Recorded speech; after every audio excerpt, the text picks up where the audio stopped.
Buenos días, hermanos. Vamos a empezar y damos gracias a Dios por la vida del hermano Sergio, por su esfuerzo, su preparación. Dios quiera que nosotros lo aprovechemos, ¿verdad? Porque tenemos gran bendición que el hermano Sergio esté con nosotros, que comparta lo que él estudia, lo que él aprende. Y bueno, pues también decir, primero, gracias a Dios por su vida, por su trabajo, hermano, muchas gracias. Y segundo, todo lo que aprendemos es para honrar a Dios. Y lo que tratamos de hacer, que siempre platico yo con él, o cuando platicamos él y yo, es que la palabra de Dios vaya por delante, que nosotros actuemos de acuerdo a su palabra. A veces él y yo nos caracterizamos por no estar tan de acuerdo con lo que dice nuestra doctrina, nuestra religión, más que nuestra doctrina, nuestra religión o a la iglesia que pertenecemos, ¿verdad? No estamos tan encerrados en eso. A veces somos medio revolucionarios en eso, porque defendemos lo que hemos aprendido de la palabra de Dios y queremos que la palabra de Dios nos lleve a honrarle, a glorificarle y a bendecirle. Y dicho esto, es lo que vamos a estudiar es la palabra de Dios. No es con el afán de atacar a nadie, no es con el afán de golpear ni desquitarnos de nadie, ni de hablar mal contra nadie, sino a aprender la palabra de Dios y que obedezcamos la palabra de Dios. De eso se trata, pues, todo lo que venimos a hacer aquí, y especialmente este tiempo que está preparando el hermano Sergio para que estos vientos de doctrinas que están en contra de la palabra de Dios, pues nosotros como iglesia la podamos aprender y podamos actuar de acuerdo a lo que dice la palabra de Dios. Así que quería decir esto para que pues no haya ninguna duda, ¿verdad? No es contra nadie, nosotros no estamos peleando contra nadie, estamos aprendiendo la palabra de Dios y tratando de obedecer a la palabra de Dios. Eso es lo que tratamos de hacer en estas clases, en estos tiempos, en la iglesia, y pues que Dios use al hermano Sergio y que la iglesia pueda ser sensible a esta oportunidad que tenemos de aprender de parte de Dios, usándolo a Él. Así que vamos a orar por Él y vamos a ponerlo en sus manos. Bendito Señor, te damos la honra y la gloria, te alabamos y bendecimos tu nombre, y en el nombre de tu Hijo Cristo te agradecemos por este tiempo. Gracias por el privilegio de que nuestro hermano Sergio está con nosotros, de que él pone el tiempo, de que tú lo has traído a esta iglesia, tú lo tienes en esta iglesia, Señor, y sabemos que es con un gran propósito. Utilízalo, bendícelo, dirígelo, que tu gracia sea con él, que tu Espíritu Santo le siga dando sabiduría, inteligencia y el conocimiento que necesita para bendecir tu iglesia. Gracias por su vida, prospera sus pasos, guárdale, ayúdale, guarda su corazón, su mente, que siempre esté tomado en tus manos y fortalecido en ti. Por favor, Señor, bendice a la iglesia y danos sabiduría para aprovechar este tiempo, que podamos aprender de lo que tú nos tienes a través de nuestros hermanos. Gracias por cada uno de los hermanos que pusieron atención. Pedimos que nos dé sabiduría también y que podamos aprender y ser dirigidos por ti. A ti sea la honra y la gloria. En Cristo Jesús. Amén. No elegí el tiempo para que el hermano Sergio dijera nada, porque ya es todo. Gracias. Nos vamos a iniciar. Decimos por esto el silencio que hizo ruidito. Ok, bueno, pues el estudio que vamos a tener a partir del día de hoy habla, como decía mi hermano Edgar, de lo que son vientos de doctrina. Y van a ser 6 sesiones en total. Bueno, si se necesita un poquito más, pues a lo mejor lo extendemos un poquito más, ya lo estaríamos viendo conforme vayamos avanzando. Es interesante notar cómo llegó el nombre a este estudio. Cuando lo empezamos a platicar hace unos meses, no me acuerdo, a lo varias semanas. Era otra la idea, ahí después les estaré platicando un poquito más de esto. Y hubo un tiempo en que yo decía, bueno, ¿cómo le vamos a poner este estudio? O sea, la idea era precisamente ver diferentes doctrinas que se están ahorita ya infiltrando en las iglesias. Lo vemos, a lo mejor lo vemos ya como obvio, pero ahorita que empecemos a verlo, vamos a ver que algunas de ellas ya las tenemos, si no en la iglesia, en nuestra vida cotidiana. Entonces, esto es muy sutil. Y pensando de repente, como le dije al pastor, tuve una epifanía, basándome precisamente en Efesios 4:14, viene ya lo que viene a ser el nombre de esto. Y antes de continuar, todo lo que vamos a ver aquí en la pantalla, se los voy a pasar ya hoy por la tarde en un archivito PDF para que tengan ahí la información también. Igual si quieren tomar notas, obviamente se vale. Otra cosa que se me olvidó comentar, esta es una clase, es escuela dominical, así que su participación, sus dudas, todo va a ser bien recibido. Todas las que no pueda contestar se las voy a pasar al hermano Edgar, aprovechando que está aquí. No es cierto. Si alguna no la sé, pues igual lo vemos con el hermano Edgar. Si alguna no la sabe en ese momento, la idea es ponerme a estudiar y el siguiente domingo con todo gusto podemos dar respuesta. Pero bueno, continuando con lo que estábamos viendo, Efesios 4:14, lo voy a leer yo, que nos dice: para que ya no seamos niños fluctuantes, llevados por doquiera de todo viento de doctrina por estratagema de hombres que para engañar emplean con astucia las artimañas del error. Entonces, precisamente por esto, de aquí salió el nombre. A final de cuentas, que no seamos niños fluctuantes, como dice aquí, nada más deja el pedacito del versículo, que dice: llevados por doquiera de todo viento de doctrina. ¿Qué es un viento de doctrina? Un viento de doctrina es todo lo que nos están enseñando, todo lo que estamos aprendiendo muchas veces, a lo mejor sin pensarlo. Otra de las cosas que me olvidó comentarles, como bien dijo el hermano Edgar, todo lo que vamos a estar estudiando vamos a terminar viéndolo en la Biblia. Pero todas esas doctrinas también vamos a estar analizando parte histórica, de qué se tratan, qué es lo que encierran, dónde están las amenazas, para terminar en la Biblia. Entonces, habiendo dicho esto, vamos a ver un poquito de estadísticas, para que nos demos cuenta en dónde estamos parados. Las estadísticas, a final de cuentas, es un termómetro de lo que está pasando, bien utilizadas, porque podemos utilizar más las estadísticas, pero estadísticas bien utilizadas nos pueden ser un termómetro de lo que está pasando. Y vamos a ver algunas estadísticas.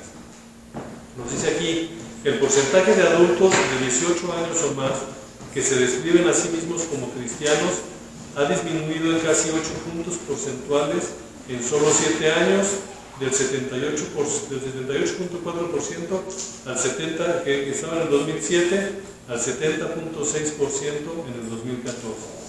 Pues en este tiempo estamos viendo cómo la gente que se consideraba cristiano está bajando. Vamos a tener esto ahorita un poquito en mente.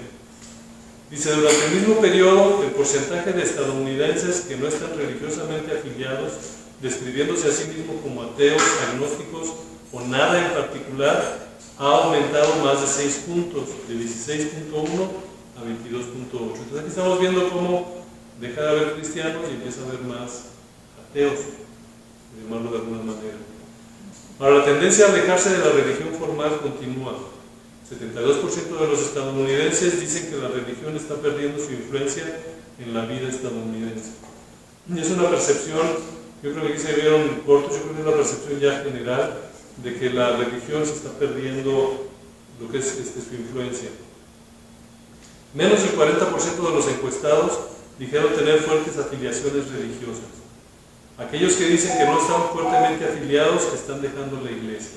Es algo que también estamos viendo nosotros aquí en nuestro país. Ahora, aquí vienen 3 comentarios así muy rápidos. Dice: aproximadamente el 8% de la población asiste a la iglesia varias veces en una semana. Nada más el 8% de la gente está haciendo eso. El número de personas que dijeron que asistieron a veces se ha reducido de aproximadamente del 79 al 69% entre 1990 y 2015.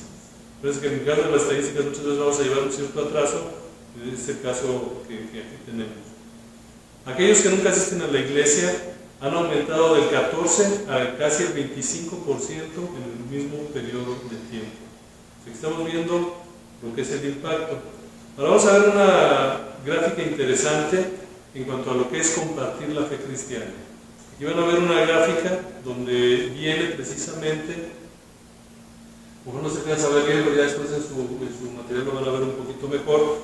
Está visto por generaciones. Habla de la generación Silent, que le llama, que es entre 1928 y 1945, Boomer entre 1946 y 1964, y así va viendo las distintas generaciones. Y en la gráfica estamos viendo cómo el compartir la fe cristiana está disminuyendo dramáticamente. Hasta el caso de la generación Z, que son aquellos que nacieron entre el 97 y el 2015, que se ve una franca, o sea, un descenso, pero tremendo. Entonces, esa es una realidad, esas son estadísticas. Ahora, a lo mejor me van a decir ustedes, sí, hermano, pero son estadísticas de Estados Unidos. Bueno, las tomamos porque en Estados Unidos tienen un poquito más de ventaja de nosotros. Sin embargo, también tenemos estadísticas nosotros en México. Estas las estamos basando precisamente en el estudio del INEGI del 2020, el censo de población del 2020. Vamos a hacer un comparativo. La información que tenemos aquí en la pantalla precisamente es del censo del 2020, y nos dice que actualmente el 10.6% de la población en México dice no tener una religión. Sin embargo, hace 10 años, en el 2010, era de 4.7, es decir, subió de 4.7 a 10. Prácticamente se duplicó la cantidad de gente que tenía alguna creencia, ahora son ateos. Por el otro lado, tenemos que los cristianos evangélicos protestantes, que es donde estaríamos cayendo nosotros, representábamos en el 2020 el 11.2%. 10 años antes representábamos el 10%. ¿Qué quiere decir eso? Que en el mismo periodo en el que los ateos y demás duplicaron su cantidad, nosotros aumentamos un 10%, más o menos, 11%. Pues aquí, estas ya son información estadística de nuestro país. Esta gráfica que sigue nos habla de cómo está la distribución en los estados. Como digo, a lo mejor aquí no se va a ver muy claro, pero espero que ya en el material que les pase después lo vean un poquito mejor. Pero nos habla de los que se consideran ateos o agnósticos, la gente que no cree en Dios, por estado. Entonces, bueno, aquí vienen todos los estados. Yo quería resaltar dos. Quintana Roo, que es el que tiene más elevado ese número. Estamos hablando del 23% de la gente no cree en Dios. Si esto lo redondeamos al 25, estamos hablando que 1 de cada 4 personas es ateo en Quintana Roo. Ahora van a decir, bueno, en Guanajuato es el segundo de derecha a izquierda, es el 4.6%, más o menos el 5% de la gente. Eso es igual, 2020, obviamente esto ya ha cambiado en estos 3 años, pero yo creo que no haya cambiado para bien. Entonces, esto es lo que se está viendo, son estadísticas, son cuestiones reales que están afectando y nos permiten ver lo que está pasando en nuestro país y en el mundo. Esta nota que está aquí es de España. De hecho es de Córdoba, es del 2021, y nos dice: ateos y no creyentes registran su máximo histórico y rozan ya el 39% de la población. Estamos hablando de que esto está pasando en España, y para allá vamos. Normalmente está en España, luego empieza lo que es Argentina, en cuanto a países latinos, y nosotros vamos con un retraso como de 8 a 10 años. Entonces, muy probablemente en el siguiente censo, en el 2030, vamos a ver números muy cercanos a este. Vientos de doctrina. Entonces, ustedes me van a decir, bueno, es que eso es lo que está pasando en el mundo, eso es lo que está alrededor de nosotros, pero ¿eso qué tiene que ver con la iglesia? Porque aquí es a donde vamos ya ahora sí a empezar a ver. Las iglesias están siendo influenciadas por todas las filosofías y enseñanzas del mundo. Eso es un hecho. Eso sí, no cabe duda. De hecho, esta figura que están viendo ahorita aquí, esos monitos bajando las escaleras, si se fijan en los escalones desde hasta arriba es cristianismo, luego viene Biblia no infalible, luego el hombre no está hecho a la imagen de Dios, la negación de los milagros, la negación del nacimiento virginal, la no deidad, la no expiación, la no resurrección, agnosticismo y por último el ateísmo. Si se fijan, eso dice es el descenso de los modernistas. Más adelante vamos a platicar de esto, pero esto que estamos viendo en la sociedad se está permeando hacia la iglesia también. Es decir, estamos bajando escalones, de repente nos van a hacer dudar de la Biblia. Ahora que empecemos a ver estas falsas doctrinas, es uno de los ataques principales, decir, no, esa no es la autoridad. Y empiezan a negar después algunas de las doctrinas que son básicas para el cristiano. Entonces, ahí es donde estamos, hermanos, en esa parte. Entonces, a final de cuentas, las ideologías disfrazadas de cristiandad se están introduciendo con éxito en las congregaciones. Aquí en este gratiquito podemos ver al monito ahí con la bandera de cristiano y demás, pero realmente es una ideología y lo estamos tomando nosotros como buenos y estamos empezando a entrar, o estamos permitiendo que estas ideologías se metan en nuestras iglesias. Y una de las herramientas más poderosas para poder lograr esto, creo que todos la conocemos, el famoso Internet. Tenemos el Internet que nos está bombardeando a nosotros, a nuestros hijos, a quienes tenemos nietos, a nuestros nietos. Con todo este tipo de doctrina nos están adoctrinando, nos están enseñando y poco a poco esto se está permeando esto a la iglesia. Entonces, la idea de esta primera sesión, que es introductoria, es precisamente ver o tratar de dar una respuesta a esto. ¿Cómo debería responder el creyente ante esto? Aquí vemos una caricatura muy simpática donde está alguien hablando de mil cosas, mil colores, mil cuestiones diferentes, con dudas honestas. Muchas de estas dudas son honestas. Nosotros como cristianos, ¿cómo deberíamos de responder? No sé si hasta aquí hay algún comentario, algo que, ¿cómo vieron las estadísticas? ¿Se espantaron, no se espantaron? ¿Estaban más o menos enterados de esto que estaba pasando? Sí, de España, cuando menos. De España. Y luego España lo vemos muy lejos, pero no, realmente ya lo tenemos aquí. Pongan atención, por ejemplo, en Argentina. Argentina, yo creo que es de los países latinoamericanos que les está siguiendo el paso más de cerca a todas estas ideologías, y nosotros vamos, lo que se veía en Argentina hace 8 o 10 años, lo estamos viendo en México ya. Entonces, si quieren saber cómo se depara el futuro dentro de 8 o 10 años, echen un vistazo a Argentina y se van a asustar. Lamentablemente se van a asustar. Los hermanos de Argentina están ya haciendo frentes contra eso también, pero hay una situación un poquito más difícil que nosotros. ¿Qué debería de responder el creyente ante todo esto? Hace un momentito comentábamos acerca de la escuela dominical, de la importancia de la escuela dominical, de aprender aquí en la escuela dominical un poquito más, y veíamos precisamente que es importante. Ese señor William Lane Craig es uno de los filósofos cristianos más preponderantes en la actualidad. Él tiene un ministerio que se llama Fe Razonable. Precisamente yo me certifiqué en ese ministerio, que es para poder estudiar la palabra de Dios y poder apoyar a las iglesias en todo esto. Algo que dijo él y que yo lo apoyo bastante, dice: tenemos que entrenar a nuestros hijos para la guerra. ¿Cómo nos atrevemos a enviarlos desarmados a una zona de guerra intelectual? Los padres deben hacer más que llevar a sus hijos a la iglesia y leerles historias bíblicas. Entonces aquí realmente se concentra o se da respuesta a lo que comentábamos hace un momentito de la escuela dominical. O sea, ¿para qué sirve la escuela dominical? Se hace mucho hincapié, se hace mucho énfasis: hermanos, asistan a la escuela dominical, estén aquí a las 11 de la mañana. Va a ser un claro ejemplo, estamos poquitos, pero pues es importante. ¿Por qué? Porque estamos siendo atacados, pero no estamos preparándonos.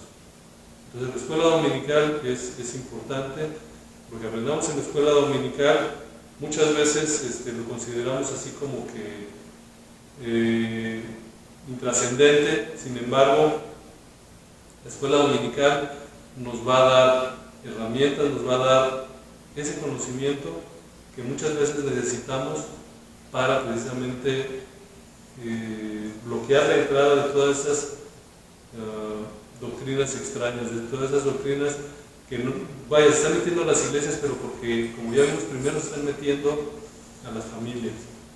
Entonces, ahorita me comentaba la hermana Lulú de un desfile que hubo ayer en Salamanca, no sé quién lo vieron, lo vamos a comentar la próxima semana, pero eso ya lo estamos viendo en nuestra sociedad, ya lo estamos viendo, ahora sí que en nuestras calles, lo que sigue es en nuestras familias y después en las iglesias. Y bueno, y de hecho no va en ese orden, ya se están tratando de meter en las iglesias y lo vamos a ir viendo. Pero bueno, vamos a continuar. Una de las cuestiones principales, o nosotros lo que decimos defender, es nuestra fe. Aunque sabemos que esto lo vamos a ver bíblicamente, vamos a ver una definición de fe que no es técnicamente bíblica, pero que nos da un buen concepto de lo que es la fe, vamos a decirlo así, a nivel mundo. Nos dice lo siguiente, dice: la fe es la creencia, confianza o asentimiento de una persona en relación con algo o alguien, y como tal se manifiesta por encima de la necesidad de poseer evidencias que demuestren la verdad de aquello en lo que se cree. Digo, es una definición muy de diccionario, pero quiero yo llamar su atención a esta parte que se puso ya en rojo. Dice: se manifiesta por encima de la necesidad de poseer evidencias que demuestren la verdad de aquello en lo que se cree. Lamentablemente, hermanos, nosotros como cristianos nos consideran así, consideran nuestra fe de esta manera. Nos dicen: tú crees, te lavaron el cerebro, tu fe no tiene fundamento y demás. Y cuando queremos defender nuestra fe y decir algo, nos quedamos sin palabras. ¿Por qué? Porque no estudiamos, porque no vamos a la escuela dominical, porque no ponemos atención en las predicaciones, porque estamos en otro lado, y a la hora que nos toca defender la fe, nos atacan por este lado, y como nos quedamos callados, reforzamos precisamente eso que dice aquí. Entonces, lo que pasa es que tu fe se manifiesta por encima de la necesidad de poseer evidencias que demuestren la verdad de aquello en lo que crees. Y nos tenemos que quedar callados porque efectivamente no podemos defender nuestra fe. No estudiamos, no sabemos ni en qué versículo ni nada, o sea, estamos totalmente perdidos. Ahora, nosotros tenemos la verdad, o al menos eso decimos. ¿Qué es la verdad? Si yo les preguntara ahorita qué es la verdad, ¿qué me dirían? A ver, me gustaría escucharlos. Para ustedes, ¿qué es la verdad? La verdad de la palabra de Cristo. La verdad de la palabra de Dios, Cristo, ok. ¿Alguien más? Yo soy el camino, la verdad. Yo soy el camino, la verdad y la vida, eso nos dijo Jesús. Algo sin duda. Algo sin duda, ok. Nosotros más o menos tenemos claro lo que es la verdad. Vamos a ver lo que le pasó a Pilato. Pilato, en la Biblia, precisamente, a la hora que estamos en la crucifixión, ya para poner un poquito de contexto, sale, después de interrogar a Cristo, sale y hace esta pregunta. Estoy en Juan 18:38, igual lo tenemos aquí en la pantalla. Les dijo Pilato: ¿qué es la verdad? Y cuando hubo dicho esto, salió otra vez a los judíos y les dijo: yo no hallo en él ningún delito. Pero aquí estamos viendo cómo esta pregunta de ¿qué es la verdad? Es una pregunta que ha estado por siempre, inclusive está aquí registrada en la Biblia. ¿Qué es la verdad? Pilato, que tenía una decisión en sus manos, preguntó también qué es la verdad. Entonces, vamos a empezar a ver lo que es la verdad. Van a decir: oye, pues es que eso está muy fácil, no está muy sencillo. ¿Qué es la verdad? Bueno, ahorita que veamos, terminando o más adelante, vemos si realmente está tan sencillo. En lo que es la verdad, básicamente tenemos ya dos diferentes teorías. La teoría que le llaman de la correspondencia de la verdad, que es la que se mantenía hasta mediados del siglo pasado, es una teoría que ahorita vamos a ver, como su nombre le dice, lo dice, corresponde con la verdad. Ya viendo la definición, nos dice: la verdad es la correspondencia entre lo que pensamos o sabemos con la realidad. Es decir, si yo veo algo, eso es real, esa es la verdad. Así de sencillo, así de simple, o así debería de ser. Nos dice, en este sentido, la verdad supone la concordancia entre aquello que afirmamos con lo que se sabe, se siente o se piensa. Entonces está muy facilito. Corresponde con la verdad. Entonces su dicho lo podemos resumir de esta manera. La verdad es aquello que corresponde con la realidad. Yo creo que ninguno de nosotros tenemos ningún problema con esta definición de la verdad. Para nosotros se nos hace claro, lo tenemos bien claro. Nada más dentro de la misma verdad vamos a ver dos tipos de verdades. Lo que nosotros llamamos la verdad objetiva. ¿Qué es una verdad objetiva? De acuerdo a esta definición, dice una declaración se considera objetivamente cierta si su veracidad depende del objeto mismo y no del sujeto, entendiendo al sujeto como el observador. ¿A qué me refiero con esto? Por ejemplo, voy a poner un ejemplo que hace poquito hablé con una persona que no compartía mucho esto y les voy a rebatir como él me rebatió. Vamos a ponerle un poquito también aquí esto. Yo le decía, por ejemplo, el pasto es verde. Decía yo, ahí está el pasto es verde. ¿Alguien tiene duda de que el pasto sea verde? Y es tan fácil como salir y ver el pasto y es verde. Entonces, es una verdad objetiva. El pasto es verde. Dice, hay variantes que son absolutamente ciertas independientemente de la opinión, percepción o comprensión de alguien. No importa lo que yo piense, lo que yo diga, lo que yo haga, el pasto es verde. Y va a seguir siendo verde, esa es la verdad. Lo que me contestó esta persona me dice, espérate, pero si dejas de regar el pasto va a ser amarillo. Entonces deja de ser verde, en ese momento ya tu verdad no es verdad. Le digo, bueno, hay otros factores. Pero aquí ya estamos viendo cómo la gente empieza a ver cómo le sacan la vuelta a la verdad. Pero bueno, ahorita lo importante es identificar la verdad objetiva. ¿Ya la tenemos clara? Ok. Vamos a ver la verdad subjetiva. Aquí veíamos la verdad objetiva depende del objeto, no del sujeto. La verdad subjetiva es lo contrario. Es cuando la veracidad depende del sujeto o del observador y es una cuestión de opinión. Por ejemplo, si yo les digo ¿cuál es el helado más rico? A mí en lo personal me gusta mucho el de chocolate. Entonces, por ejemplo, a mi hermana le gusta el de fresa. Si nos pusiéramos aquí a discutir, ¿quién tiene la verdad? Realmente es subjetivo. O sea, para ella es el de fresa, para mí es el de chocolate. Para cada uno de ustedes a lo mejor va a ser diferente. Es una verdad subjetiva. Es una cuestión de opinión. Y no por eso deja de ser verdad. O sea, a final de cuentas, si a mí me preguntan, yo voy a decir chocolate, si le preguntan a mi hermana va a decir fresa. Y va a seguir siendo cierto porque para ella es fresa, para mí es chocolate.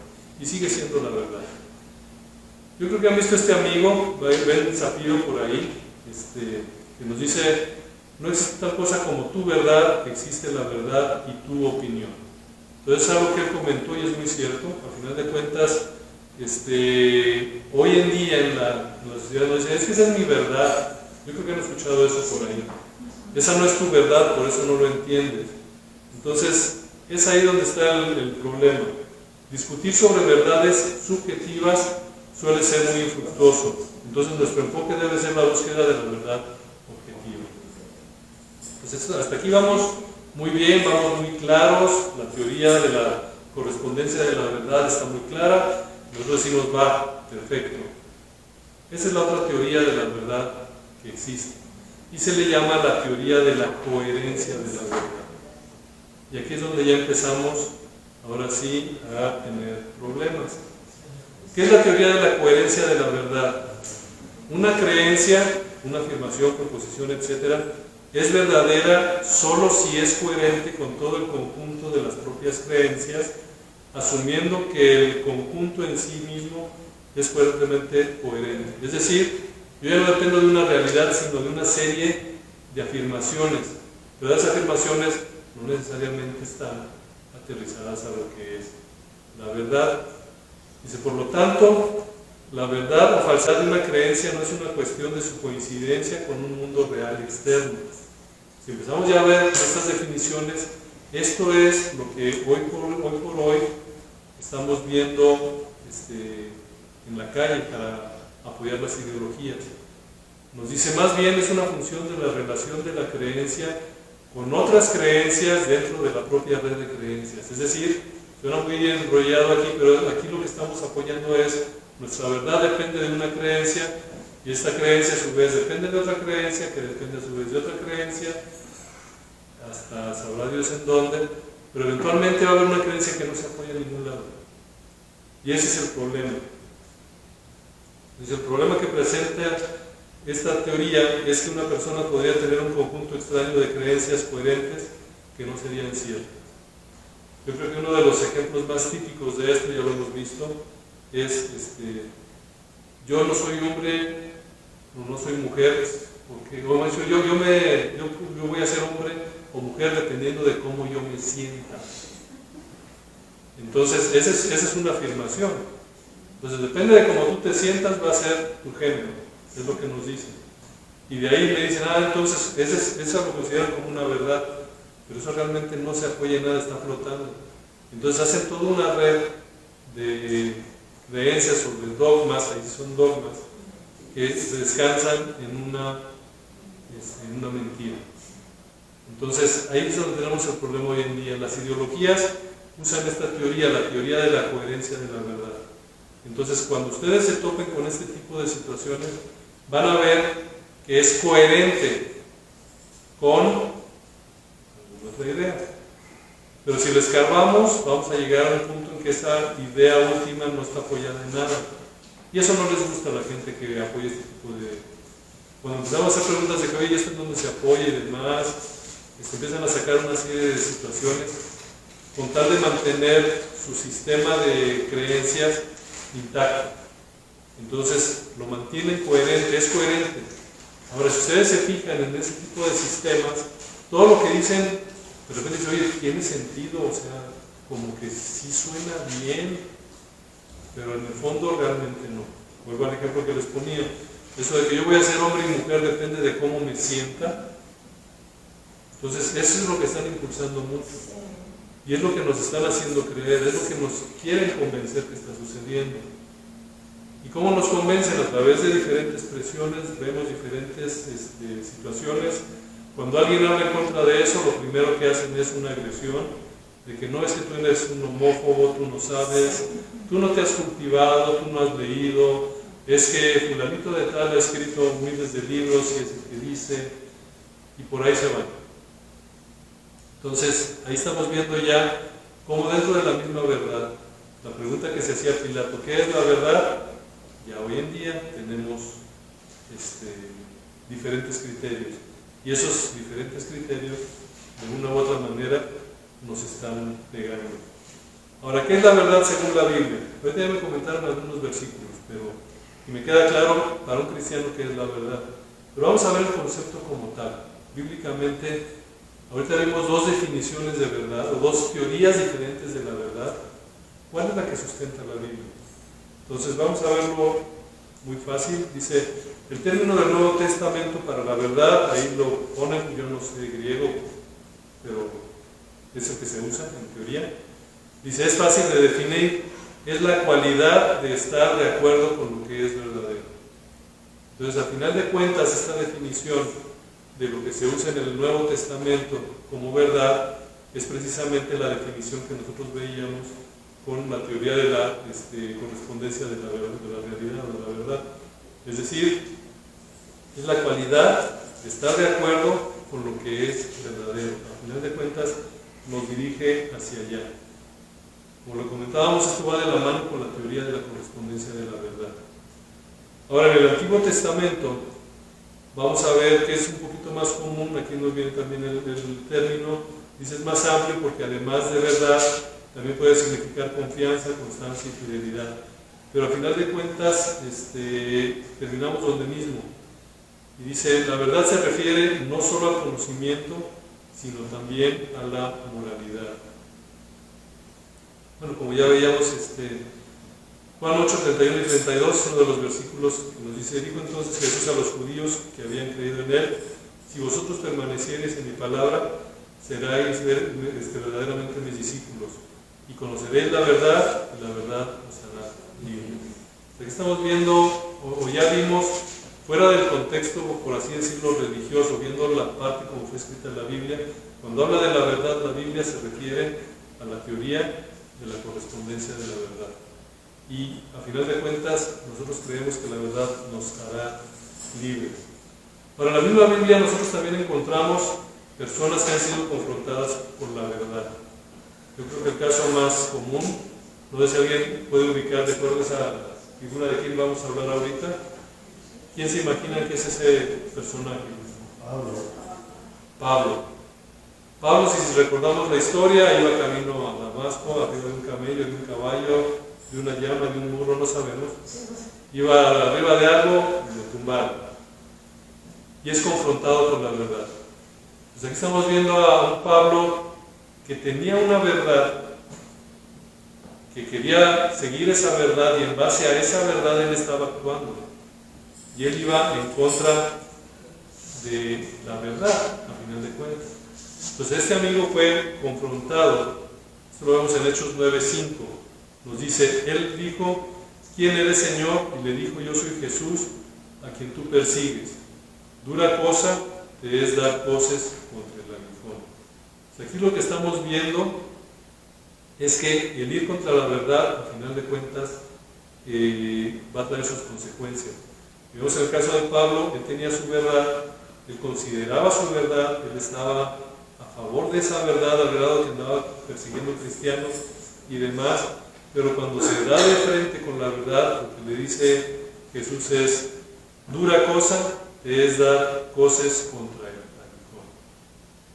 Entonces tenemos que entender también eso, hermanos. Cuando nosotros hablemos con la verdad y hagamos entrar a alguien en razón de lo que es la verdad, va a haber este tipo de reacciones. Entonces cuando también vemos esto, dice, Jesús le dijo, yo soy el camino y la verdad y la vida, nadie viene al Padre sino por mí, que también ya se mencionó por ahí. Nosotros lo sabemos y tenemos que dar a conocer esta verdad. Entonces esto es lo que estamos viendo el día de hoy. No hemos terminado nuestras emociones, no va a haber tanto recreo. Todavía nos falta un ratito. Entonces más que nada, lo que pasa es que cae la imagen para separar, por así decirlo, las secciones.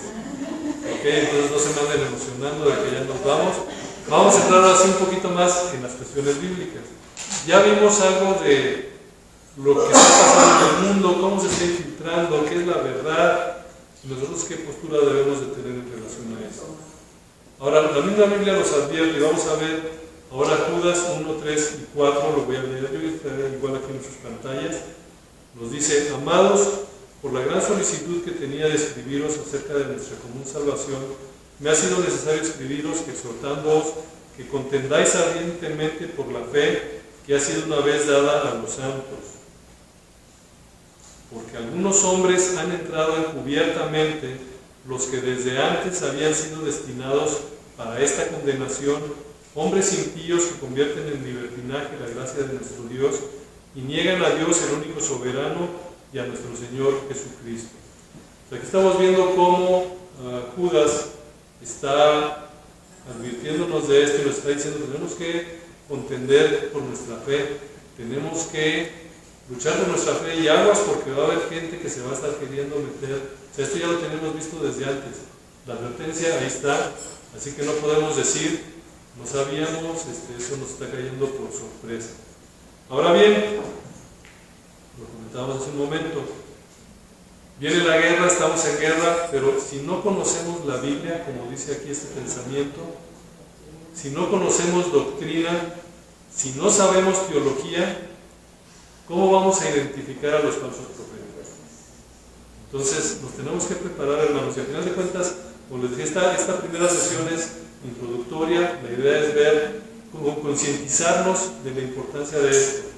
Y a partir de la próxima semana vamos a entrar en materia, pero ahorita es ver la importancia de lo que estamos haciendo en la escuela dominical en general, todos los domingos del año, las predicaciones, nuestro estudio personal. O sea, tenemos que estarnos preparando. Vamos a ver algunos puntos así muy rápidos. Nos dice, los cristianos debemos de ser capaces de explicar por qué tenemos fe en Jesús. Esto lo tenemos que tener claro, hermanos. O sea, tenemos que tener esa capacidad de decir por qué tenemos esa fe. Lo vamos a ver aquí en 1 de Pedro 3:15, que es uno de los versículos, es el versículo típico para esto que se le llama apologética, que es la defensa de la fe. Dice: sino santificad a Dios, el Señor, en vuestros corazones, y estad siempre preparados para presentar defensa con mansedumbre y reverencia ante todo el que os demande razón de la esperanza que hay en vosotros. Y está igual el reto. Si buscamos en la Biblia, aquí nos dice: los cristianos tenemos que estar preparados para esto que estamos viviendo. Dice: los cristianos debemos ser capaces de criticar las cosmovisiones antibíblicas. Una cosmovisión es una manera de ver el mundo, una manera de ver las cosas. Entonces, los cristianos tenemos que ser capaces de criticar eso. Por ahí es muy famoso que nos digan: hombre, tú no estés juzgando, tú no debes de juzgar. Yo creo que lo han escuchado.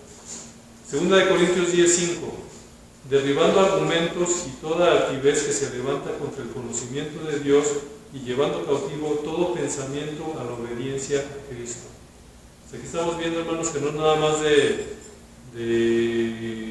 sea, no nos debemos de quedar callados, tenemos que levantar la voz cuando veamos que estamos siendo atacados. Pero volvemos al punto: ¿cómo vamos nosotros a identificar que estamos siendo atacados? Muy sencillo, tenemos que conocer. Los cristianos debemos usar nuestras mentes e intelectos para la gloria de Dios.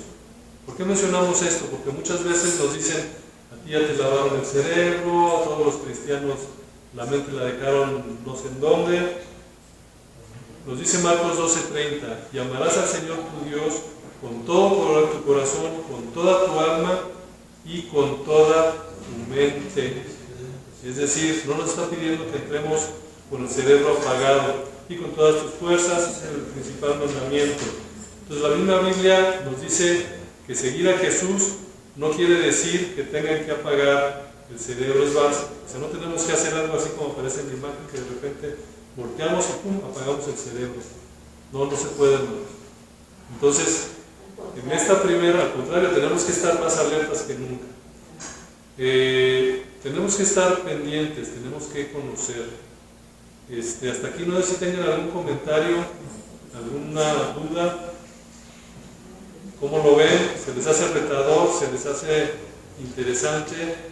¿Cómo se sienten? Pues de mi parte yo me siento que debo de estudiar la Biblia, debo de informarme, porque a mí me ha pasado con mi misma gente, ¿no? Que como dice usted, hermano, que nos quedamos callados. ¿Por qué? Pues porque no conocemos la palabra de Dios, ¿sí? Y fácilmente nos llegan a decir: pues ya ves, pues es que nada más son religiosas, o son, y pues nos quedamos. Bueno, yo me he quedado callada, ¿sí? Me hace falta escudriñar en la Biblia, ¿sí? Y estudiarla, venir a la escuela dominical, porque es aquí donde se aprende. Por eso yo me acuerdo que desde que me acuerdo, la escuela dominical, nos decían los pastores, es para aprender. Incluso en muchas iglesias voltean la escuela dominical, la pasan al final, porque es cuando va más gente, ¿no? Que ahorita, ya los que estamos. Y ya más tarde vienen más. Entonces había unos pastores que decían: bueno, pues vamos a hacer la escuela dominical hasta el final, hacemos el culto primero y después la escuela dominical, para que la gente aprenda, ¿sí? Entonces, pues sí nos hace falta estudiar, y sobre todo vemos que todas estas cosas. Estaba yo viendo una señora que entrevistó a un muchacho que se dice hombre y mujer cuando él quiere, según donde género fluido. Sí, donde se presenta. Y luego le pregunta a ella: ahorita qué te sientes. Dice: pues me siento mujer, así. Y le dijo: ¿y en tu casa ahorita que saliste? También me siento mujer, pero pues todo depende. Y dice: no, si queda uno con ganas de tener algo para llamar, para decirle a las personas, sí, verdaderamente son situaciones muy aberrantes, ¿no? Sí, tenemos que recordar lo que vimos hace un momentito, la teoría de la coherencia de la verdad. Para él, esta persona es coherente, su manera de pensar es coherente, pero al final de cuentas está en el engaño. Gracias. Bueno, en este sentido de lo que usted está hablando, yo creo que, o ahora, no me cuesta usted alguna vez lo digo, o sea, deberíamos de ser como los testigos de Jehová, que esos desde chiquitos nos están enseñando que deben de decir, hacer, y van de casa en casa, y más lo vemos aquí en esta colonia, que son muy persistentes, porque seguido están aquí. Sí. Y me doy cuenta que cuando voy a lavar el coche, ahí pasan. Pero no pasan allá al lavado de coches, sino van tocando en los hogares. Y va el señor, que siempre va vestido formalmente, va una mujer y va una niña o un niño. Van tres. ¿Por qué? Porque el niño o el jovencito es el que va aprendiendo cómo el hombre o la mujer se desenvuelven y es como van a aprender, es como lo van enseñando. Entonces, retomando esto, lo que tú estás diciendo, que si es necesario, o como te dice la hermana José, si es necesario que nosotros nos pongamos un poquito más alertas en el sentido de que pongamos más atención a nuestra doctrina o demás.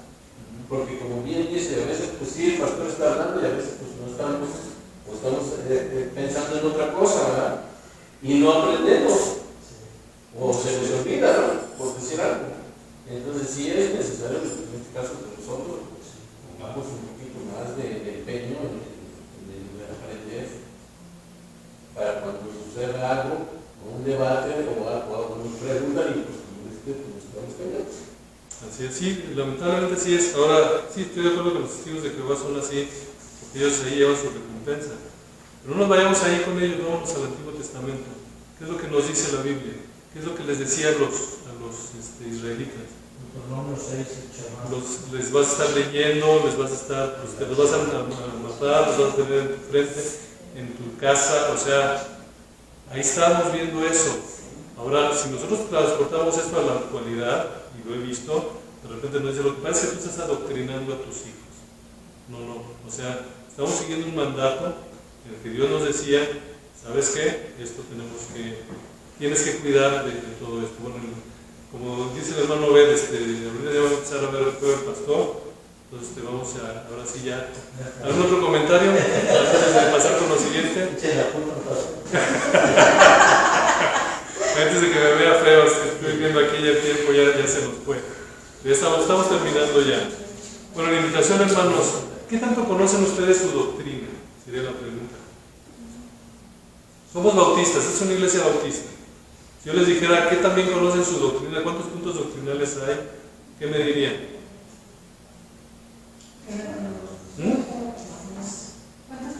¿Puntos doctrinales hay? ¿Cuál es la base de nuestras creencias?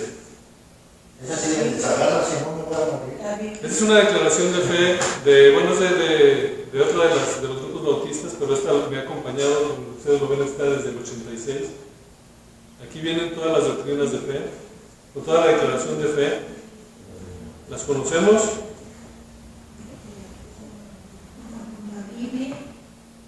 La Biblia, pero ¿qué es lo que creemos nosotros? Esto que está aquí, lo que vamos a estar viendo es, nosotros pertenecemos a la Convención Nacional Bautista de México. Ellos tienen su página en internet y ahí van a poder encontrar todas y cada una de las doctrinas básicas para un bautista. ¿Cómo ven? No estamos en pañales. No, pues nosotros estamos en No. ¿Qué? Conocen, sin saber, conocen muchas. De acuerdo, estoy de acuerdo con el hermano, sin conocer sabemos mucho de esto. Sí lo sabemos, nos asustamos porque lo vemos ahí de repente. Ahora, ustedes van a ver esto y van a decir, ay, con todo eso, ahí abajo viene la liga, cuando les pasa el documento que van a aplicar, van a ver algo similar, pero no vayan a pensar que van a aplicarle ahí y van a ver algo así súper no sé, un documento de 300 hojas para cada uno. A manera de ejemplo, estoy tomando el punto 4, que es salvación por gracia. Si ustedes le pican ahí, eso es lo que van a ver. Van a ver algo muy sencillo. Dice, la salvación es por gracia. Creemos que la salvación es de los pecadores es gratuita, etc. Ahí vienen los 4 puntos y los versículos. Pues está muy sencillo. Es como un discipulado. Es como un discipulado, algo así, pero esto nos puede servir. Entonces, el día que tengan ustedes duda, pues oye, o sea, tenemos herramientas. Pero ahorita, por ejemplo, todos se me asustaron y dijeron, ¿todo eso?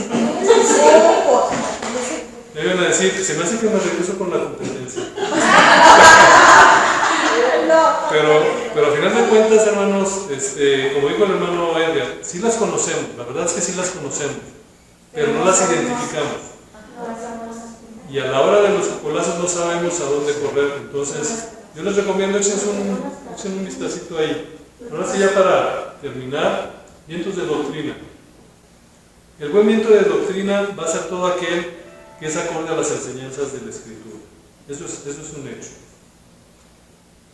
Para identificarlo, obviamente es necesario que nosotros conozcamos doctrina. Y vamos a decirlo así, como advertencia, un buen viento de doctrina seguramente va a ir en contra de culturas e ideas. Entonces tenemos que tener eso claro. Vamos a aprender, vamos a ver lo que dice la Biblia, vamos a ser bíblicos, pero nos vamos a topar muchas cosas que vamos a ir en contra de cultura e ideas. Ya para terminar, próxima semana vamos a ver ya vamos a entrar en materia. Vamos a estar viendo precisamente de la teología queer.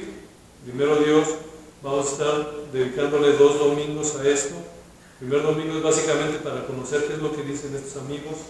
El segundo domingo vamos a ver algunas cuestiones bíblicas de lo que viene a ser toda esta teología queer. Está complicado ponerlo en 2 sesiones porque es muy amplio el material, pero yo creo que va a ser bastante interesante. Y nada más para dejarlos con un versículo, 1 de Pedro 2:2, desead como niños recién nacidos la leche espiritual no adulterada, para que por ella crezcáis a la salvación. Entonces la invitación, hermanos, para que sigamos preparándonos, sigamos adelante. Ya vimos, ahora sí, espero haberles dejado un buen sabor de boca de lo que es esto, de lo que vamos a estar viendo aquí. Y yo creo que nos vamos a divertir bastante. De nada más, ¿sí, hermano? Pero yo nada más me sé las 5 solas de Okay. ¿sí? Pero los tipos sí están bien. De alguna manera sí están bien. Las 5 solas son de la Reforma, realmente. Sí. Pero sí aplican en general para el pueblo evangélico. Sí, Aplican. sí. Incluso usted nos dio Una predicación. Bueno, vi varias predicaciones de ley. Sí, está muy bien. O sea, las 5 solas es una muy buena base. De hecho, hace no mucho también les comentaba de una persona, un influencer bastante fuerte evangélico que se convirtió al catolicismo. Él básicamente, su pretexto, él dejó la sola escritura. Para él esa sola no aplica, y por eso sí. Entonces les digo, está muy bien las 5 solas, que las conozcamos, que las apliquemos, pero tenemos que alimentarnos, que seguir cultivando nuestra cultura doctrinal. Pues muchas gracias por su atención. Próximo domingo, primero de Dios, nos vemos aquí. Déjenme nada más orar para terminar. Dios y Padre, en esta hora, nuevamente, Señor, aquí llegamos, Señor, al trono de tu gracia, y te pedimos, Señor, que seas con las palabras aquí vertidas, Señor, que sean de bendición para mis hermanos y que puedan ayudarnos, Señor, a identificar esas falsas doctrinas que se quieren infiltrar en el pueblo, Señor. Sé también con mis hermanos que vienen en camino, Señor, y con la predicación que viene a continuación, y que podamos, Señor, seguirte alabando y aprendiendo más de tu palabra. Que te lo pedimos en el nombre de tu amado Cristo Jesús. Amén. Amén.